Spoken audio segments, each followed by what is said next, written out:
akkambe naguma jireenyi badhaadha kan nyaatan dhadhaadha nasobee garaadha hin somne dhugaadha nuura wadda deeraa baadiyyaa magaala kan jiru mi'eessee naggaadee faddaala soorii adda baasii yaa rabbi keetu jaala.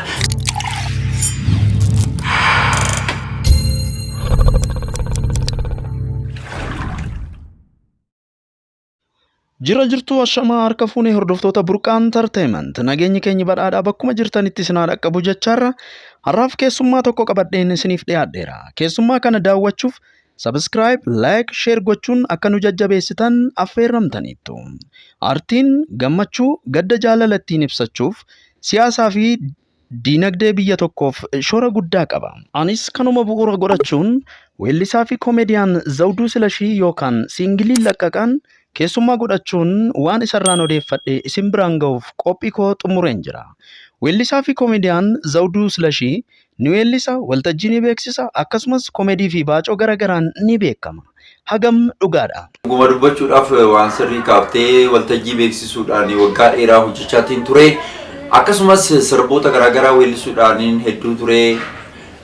Akkasumas immoo koomediiwwan adda addaa waltajjiiwwan garagaraa irratti hojjechaatan ture. Yeroo ammaa kanas immoo Singilii Laqqaqaa kan jedhuun sirba kootiin amma sirriitti beeku jechaadha. Koomedii hiyyaanii hojjechaatiin jira. Kun hundumtuu kanuma kooti. Dabalataan iyyuu jeedaloo walaloo irree namoota garaagaraatiin barreessaatan jira. Zawuduun yookaan Singiliin yoomii qabeet aartii kanatti dabalame. Weellisuu fi koomedii hojjechuun akkasumas baacoo garagaraan nama bohaarsuun akkamitti waliin deema jedheen gaafadheen ture. Bara 2000 irraa eegaluudhaan bakkee adda addaa 98 irraa eegaluudhaan leenjiin adda addaa naa kenname gama aartii kanaatii sartifikeettii hedduun qaba barachaa ture. Boodarra bara 2000tti gara baandii sabbata ayyuttan qacarame weellisummaadhaan. Okay, weellisaadhaan yeroo qacaramtu istiidiyoo seentee qilleensarra oolchiteeti moo akkamitti seenuu dandeesse meechi? Tole isaan dura istiidiyoodha sirboota nan qaba 99 tureedha garuu milkaa'ina hin arganne yeroo sanitti istiidiyoon na deddeebisuudhaan hin hojjenne bara 2000tti garuu sagalee koo laalanii na qacaranii achumaanan hojjedhee gaafa baandii keessa galummoo ga'umsa garaagaraa qaba walaloo adda addaan barreessaa jeedaloo adda addaan uumaa akkasumas waltajjii waanan beeksisuuf achuma keessa osoo hojjechaa jiru bara 2004 kiyya garaa didee sirba jedhu sadan soddoo baase. Kiyya garaan didee. Mee sagaleedhaan irra nu buusime. Bareediti soddoo soddoo leemana waashgamaa barbaacha kennu feeloo koo yaa marartuu namaa.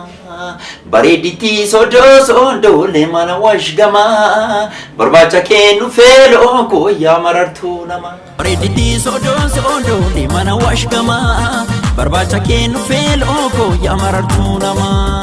Bareediti soddoo soddoo leemana waashgamaa barbaacha kennu feeloo koo yaa marartuu namaa.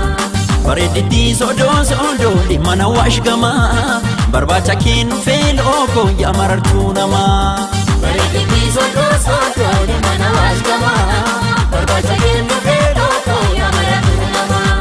Bareediti yookaan isaa malee bareediti waa beekna maniduu bareediti mariina sookadhu. Mee akkamitti ati gurra hawaasaa keessa buuteet akkanatti jaalatamaa fi fudhatama akka argattu na taasisettee yaaddame? Eeyyee egaa nama koomedii kanarratti kan akka fudhatama argadhu kan na taasise waan takkaa namni tokko itti bu'ee hin beekne namni kan hin hojjenne garuu halkaniif guyyaa kaleessas har'as borus wanta hojjetamaa deemudha. Hojiin ani agarsiise. Singiliin jechaadha. Waan sun dhoksaadha beektaa waan ani hojjedhe sun waan dhoksaadha yeroo hunda namni mana keessatti godhatu garuu gadi hin baafne. Agartee kanaafuu immoo uummanni kunis immoo akka carraa ta'e uummanni keenya karaa koomedii kana baay'ee bu'aa ture jedhama. Hedduun hin jiru dhuguma dubbachuudhaaf hin jiru ture. Kanaafuu bakka duwwaadha kanan ani argi. Bakka duwwaa argeetan itti seenes beektaa. Kanaafuu gama weellisummaa bichaatti namoonni hedduun fi shubbisatti kan xiyyeeffatan namoonni keenya garuu bakka duwwaa hedduu jira. San irratti odoo hojjennee uummanni keenya hin kolfasi hin kofalchiisas uummanni keenya dhugaa dubbachuudha. Singilii Laqqaqaadhaan hawaasa keessatti baay'ee fudhatamaa fi jaalatamaa argattee turte. Singilii Laqqaqaan erga qilleensa irra oolchite hagam ta'eera? Egaa yeroo ammaa kana gara waggaa tokkotti siqaara. Waggaa tokko guuteera. Maal irratti xiyyeeffatte deebee jiruu fi jireenya hawaasaa irratti xiyyeeffatamee hojjetame baay'ee hawwataa fi si'eessaa kan ta'e mee akkamitti si'eessaa fi hawwataa ta'e jettee yaaddamee? Egaa Singiliin hawwataa fi akka sirriitti dhaggeeffatamu kan isa godhe waan kanaan dura namni hin hojjenne waan garuu ta'een kun halkanii fi guyyaa uummata keenya keessatti ta'aa jirudha. Kanaafuu haala nan ittiin hojjedhes haalli keetis murteessaadha. Waan hundi kee murteessaadha. Waan akkasiisan waan hojjetameef waan sirriitti gulaallameetti yaadamee hojjetameef uummanni akka jaalatu ta'e. Waan ergaa guddaa qabudha. Waan ergaa adda addaa keessa dabarsanidha. Waa hedduu keessa of keessaa qaba. Singiliin callisee muti. Singiliin waan tokko qofaa muti. Gara waan sadi waan afurii of keessaa qaba beektaa. Egaa isa immoo abbaatii kata waan ta'eef kana jechuun qabu. Singilii Laqqaqaa Singilii Laqqaqaa Singilii iddilii siin qabu iddirii jaalalleen too maqaan ilillii foo'aaddi akkambe nagumaa jireenyi badhaadha kan nyaatan dhadhaadha nassobee garaadha hin sonne dhugaadha.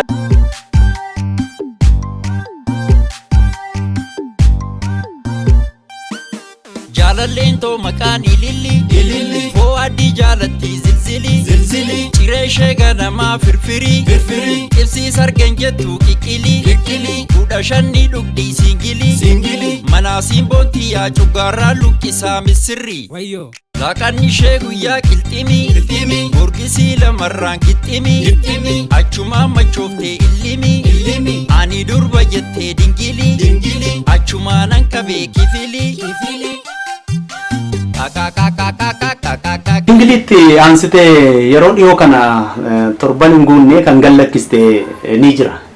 Mee maal irratti xiyyeeffateen?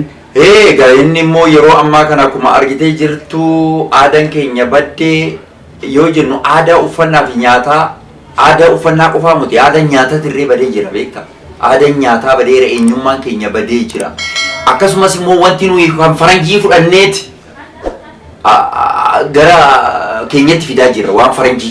Kanaafuu keenya san gatuu hin qabnu waan jedhudha. Akkasumas jireenyi qalla'insa jireenya yeroo ammaa kana baay'ee ulfaachaa jiru kanarratti hundaa'uudhaan kan hojjetamedha. Waa hedduu of keessaa qaba innis. Kanaaf asumaan ergaa kee gara komeediidhaan nama bohaarsaarra ergaas dabarsiteetta baay'ee ulfaadhuu itti fufisiin jenna.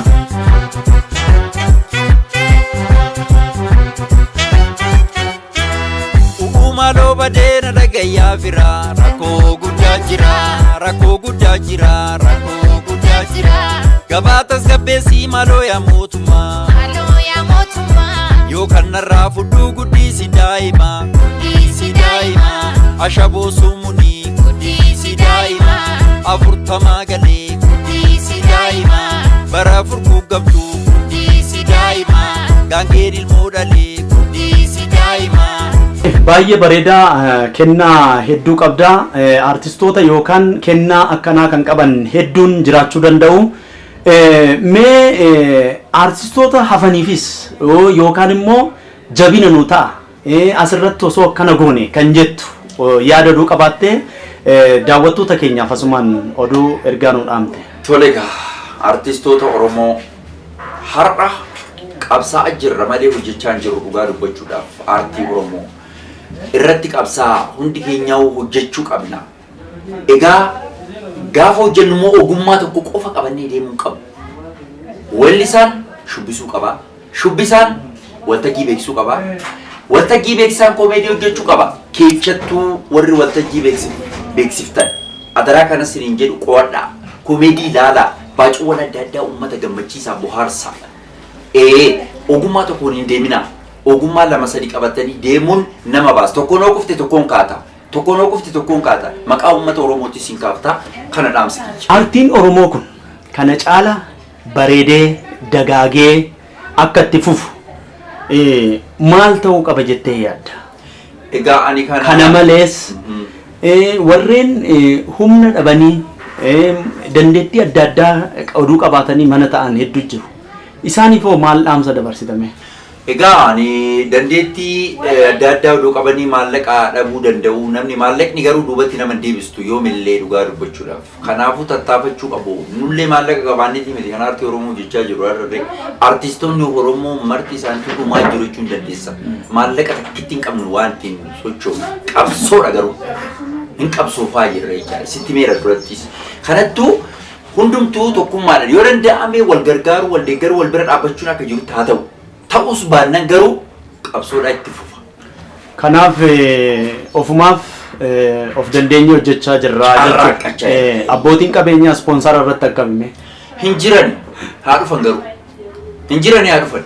Mee abbootii qabeenyaa akkasumas immoo dhaabbata dhuunfaa miti mootummaa oomishaaf oomishtummaa isaanii gabaaf dhiyeessan mee isaan immoo deeggarsa akka godhan mee maal dabarsita? Ani yaa Oromoo dhuguma Oromummaadha eenyummaadha waan hundaaf sirriitti hiyyaanna ta'ee nuti sabboona dha'uuf hin jenna ta'e yoo dhuguma lafa kanarraa nyaannee kan lafa kanarraa dhugnu ta'e haa gargaaru ijoollee keenya artii keenya afaan keenya seenaa keenya duudhaa keenya haa guddifnu wal bira haa dhaabbannu artistoota Oromoo xiqqaa guddaan jedhina hundumaa gargaaraa ija tokko laalaa. Qophiin har'aaf jedhe asumarratti xumureera torban keessummaa biraatiin haga wal arginutti nagaatti.